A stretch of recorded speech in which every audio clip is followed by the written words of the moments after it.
Hola, ¿qué tal? Buenas tardes, doctores, doctoras. Soy Baltasar Reyes y hoy les voy a presentar nuestra investigación. Es una revisión sistemática llamada acoplamiento ventrículo-pulmonar en choque cardiogénico, el infarto frente a la falla cardíaca. Para comenzar, el choque cardiogénico ya no solo es por infarto. La insuficiencia cardíaca aguda, de hecho, ya ha superado el infarto como etiología predominante en el contexto de choque cardiogénico hasta en un 46% versus un 30% en el infarto agudo de miocardio. Estas diferencias patológicas, entre estas dos nos expone la necesidad de estrategias fenotípicas específicas que ahora, ¿por qué consideramos que las clasificaciones SCAI que hemos estado explorando durante estos 2 días subestiman en realidad la gravedad de la insuficiencia cardíaca en choque cardiogénico?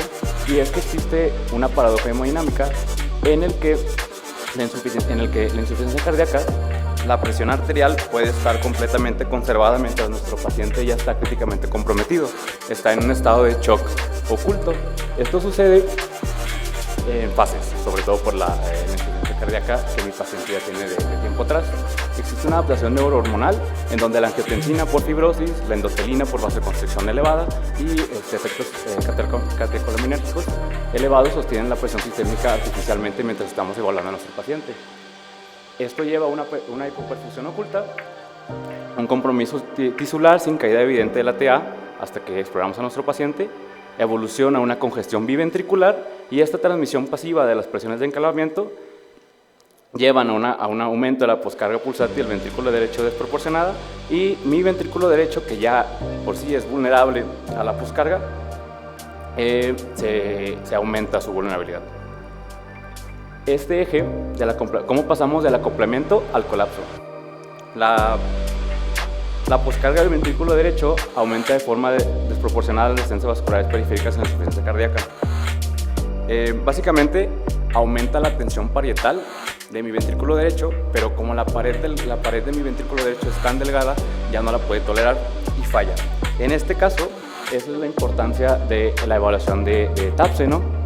Y característicamente de estos indicadores clave, estos tres son invasivos y esto lo podemos evaluar por ecocardiografía, ¿no? Es muy conveniente para nuestros pacientes y en la evaluación primaria. Ahora, nuestra pregunta de investigación era establecer si el acoplamiento ventrículo pulmonar aporta en realidad un valor pronóstico incremental, o sea, adicional, a estratificar a nuestros pacientes por SCAI que tienen choque cardiogénico. Nuestra población fueron adultos con choque cardiogénico. La intervención fue la TAPSE o evaluar la TAPSE mediante ecocardiografía, comparando con la clasificación SCAI convencional, y los outcomes que medimos fue la mortalidad intrahospitalaria, choque refractario y mortalidad a 12 meses, ¿no? Que es lo que estamos explorando como indicaciones importantes para otras técnicas más invasivas.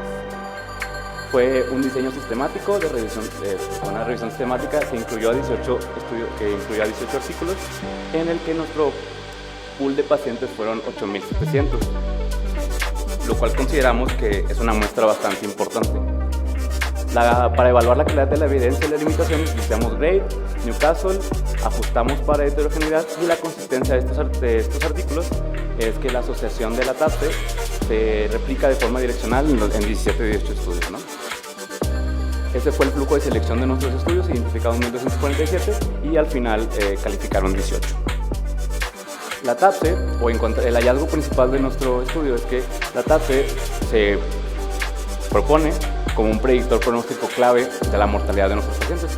Vemos aquí en el forest plot cómo en realidad todos estos índices comparados con nuestra TAPSE pueden resultar infravaluados y cómo mejora la discriminación de un 0,82 contra un 0,71 en diferentes fases de la etiología. Con esto podemos asociar que en el análisis diferencial, el ventrículo derecho pesa más en insuficiencia cardíaca o en el choque cardiogénico por insuficiencia cardíaca que en el infarto agudo de miocardio. Es importante detectar que todos estos predictores fueron mucho más significativos en insuficiencia cardíaca que en el infarto agudo de miocardio. Y también podemos establecer o identificar diferentes fenotipos clínicos y establecerlos por un gradiente de mortalidad. Tenemos a nuestros pacientes que van a estar en un fenotipo no congestivo, un fenotipo cardiorrenal, cuando la hipoperfusión y la disminución del gasto cardíaco ya establecen en mi paciente una lesión renal aguda. Aquí es donde queremos encontrar a nuestros pacientes con la TAPS. ¿Okay? Este es lo más óptimo, ya que el cardiometabólico es similar o evaluado al choque clásico, ¿no? Ya con hiperlactatemia, inflamación y congestión. Con esto proponemos un algoritmo de estratificación etiológica en la que mi paciente con choque cardiogénico lo evaluamos con sospecha clínica, evaluamos y certificamos con SCAI la etiología, o determinamos la etiología de nuestro paciente, y aquí es donde entramos a evaluar la TAPSE, el acoplamiento ventrículo-pulmonar, y después establecemos un fenotipo hemodinámico con lo que podemos personificar o optimizar más pronto a nuestros pacientes y abordar su tratamiento, ya que vimos que en realidad, a pesar de que mi paciente tiene un choque cardiogénico, diferenciar y abordar la etiología es mucho más importante que solamente abordar el choque cardiogénico. Puede dar resultados mucho más rápidos, efectivos y favorables para nuestro paciente. Como veíamos, tenemos las tres fases. La fase de transición es donde vamos a ver donde nuestra evaluación y nuestra intervención se ve mucho más efectiva y que tiene un rendimiento mucho mayor para cuando evaluamos a nuestros pacientes. Como conclusiones, determinamos que la evaluación de TAPS por ecocardiografía, ya que no es invasiva, da un valor pronóstico incremental sobre lo que ya conocemos en SCAI, que hemos estado explorando estos días. Podemos establecer un umbral clínico definido, como el menor a 0.36, y da una diferencia etiológica. Sin embargo, como es algo que suponemos encontramos muy precozmente, aún existe una necesidad de validación por cohortes más importantes, como estudios clínicos realizados. Y como conclusión y determinante es que vamos hacia una medicina cardiovascular de precisión. Estamos estableciendo, estamos abordando a nuestros pacientes de manera característica, individualizada, y mientras más sobreviven nuestros pacientes, más complicaciones tienen, más fenotipos vamos encontrando y mejores abordajes tenemos que desarrollar. Tenemos al Machine Learning, ¿no?, que nos da el fenotipado, y la eco integrada, ¿okay?, que hay demasiadas aplicaciones, como estamos viendo. La ponencia anterior evaluaba la ecografía.